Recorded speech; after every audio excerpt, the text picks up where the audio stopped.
옛날에 그 의상대사와 원효대사가 잘 아시잖아요. 그런데 그 의상스님은 하엄경의 대가시잖아요.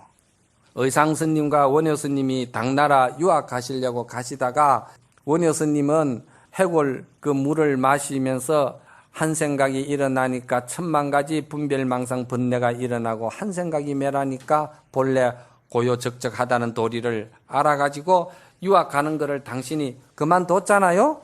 그만둔 그런 이야기도 잘 아시죠. 그런데 오늘은 또 재밌는 이야기가 그 다 당신들이 다 이제 성불 하셔가지고 이제 도반으로서 사는 거예요. 사는데 의상스님이 원효스님께 사형님, 제가 오늘은 사형님에게 특별한 공양을 한번 베풀고 싶습니다. 의상스님은 천공을 받아 잡쌌어요. 그래서 의상스님이 계시는 절에는 물이 귀하다고 그러잖아요. 천공을 받아 잡쌌다 이 말이야. 그런데 원효스님은 날이면 날마다 삼새끼를 된장찌개 끓여가지고 항상 김치하고 밥을 잡쌌다는 거예요. 그래서 이제 의상스님이 원효스님에게 오늘은 천공을 한번 잡수도록 해드려야 되겠다. 그래가지고는 이제 점심때가 되면은 아마 천공이 배달이 될 겁니다. 그러니까 요즘 여러분들이 이제 뭐 전화 한 통 하면 이제 딱 배달되듯이 의상스님이 그렇게 이제 주선을 한 거예요. 그런데 점심때가 지냈는데도 이 처녀들이 원효스님한테 공양을 마쳤으면은 보고가 들어와야 될 텐데 안 들어오는 거예요. 그래서 점심때가 훨씬 지내가지고 처녀들이 왔는데 왜 이래 늦었느냐 그러니까 스님, 원효스님을 한번 찾아도 없습니다. 그래서 찾다 이래 천공을 도로 가져왔습니다. 그러는 거예요. 그럴 리가 있나? 그래 이제 원효스님이 정심 공양을 떡 된장찌개를 끓여 잡수고는 의상스님에게 오신 거예요.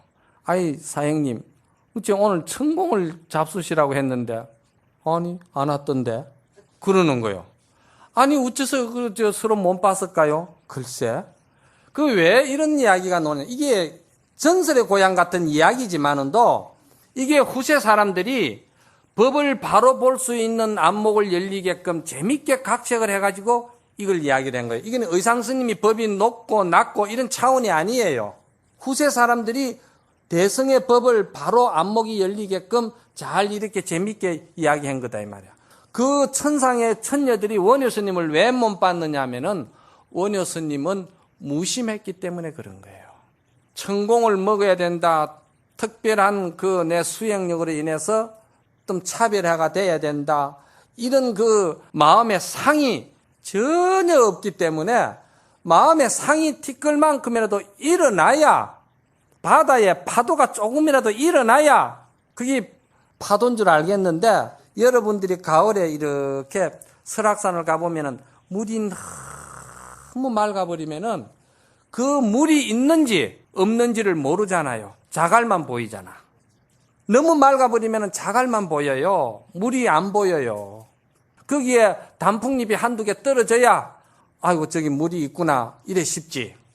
원효스님의 마음이 상이 없어가지고 너무 맑아져 버렸기 때문에 천녀들이 보지를 못하는 거예요. 너무 맑아져 버리면 못 보는 거예요.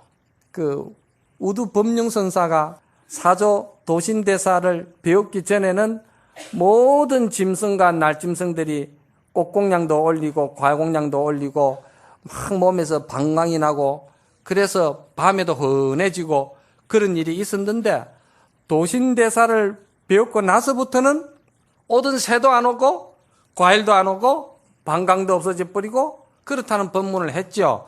장엄이 아니기 때문에 장엄이라고 한다 하는 그 분에 가서 이제 그랬죠.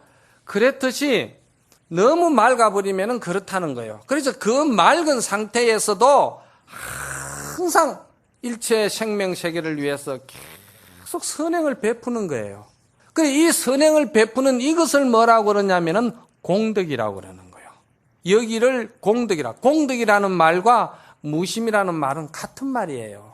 그러니까 이러한 경지에서 입장에서 본다고 할진대는 부처님도 이 사람을 보고는 복이 많다 작다고 이야기할 수가 없는 거예요. 이 분상에서는 복이 많고 자꾸 그 자체가 없는 거예요. 없으니까 어쩔 수 없이서 부처님이 뭐라고 하셨습니까? 복덕이 없기 때문에 열애는 많은 복덕을 얻는다고 말했다. 그러는 거예요. 비로소 그 사람이야말로 무량하고 무변한 끝이 없는 복덕을 성취한 사람이기 때문에 비로소 내가 복덕이 많다고 했지 사실은 복덕이 많다는 말도 안 맞지요. 그 요거를 다른 말로 번역을 하면은 무슨 말과 같으냐 하면은 여러분들이 반야바라밀이 아니기 때문에 반야바라밀이다 한 말을 그렇게 설명을 해줬는데도 그게 또 이해가 안 간다는 거예요. 그럼 이 말을 다른 말로 내가 바꾸고 이야기할게요. 무심이 아니기 때문에 무심이라 한다. 같은 말이에요, 이게. 그러면은 반야라는 것은 뭐냐면 반야라는 것도 그게 무심을 말하는 거예요.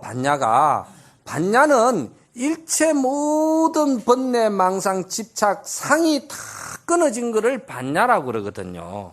언어가 다르고 쓰는 그때그때의 그 순간에 용어가 다르다 뿐이지 그 맥을 들어가서 뜻을 보면은 반야도 무심을 말하는 거예요. 그러니까 그 반야 자리는 무심과 같이 모든 것이 다 번뇌 망상이 끊어진 자리다 이 말이야. 상이 다 끊어졌다 이 말이야.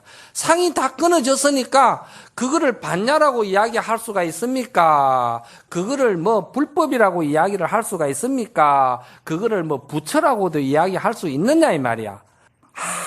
아주 그 맑은 상태에 들어가면은 부처나 복이나 공덕이나 이런 거는 다 언어잖아요. 그렇잖아요? 그 언어는 상대적인 입장에서 나오는 언어잖아. 그래서 제가 항상 이야기를 하잖아요.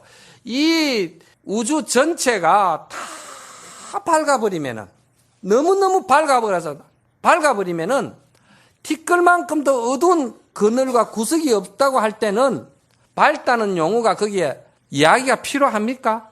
밝다는 단어가 세상에는 나오질 않아요.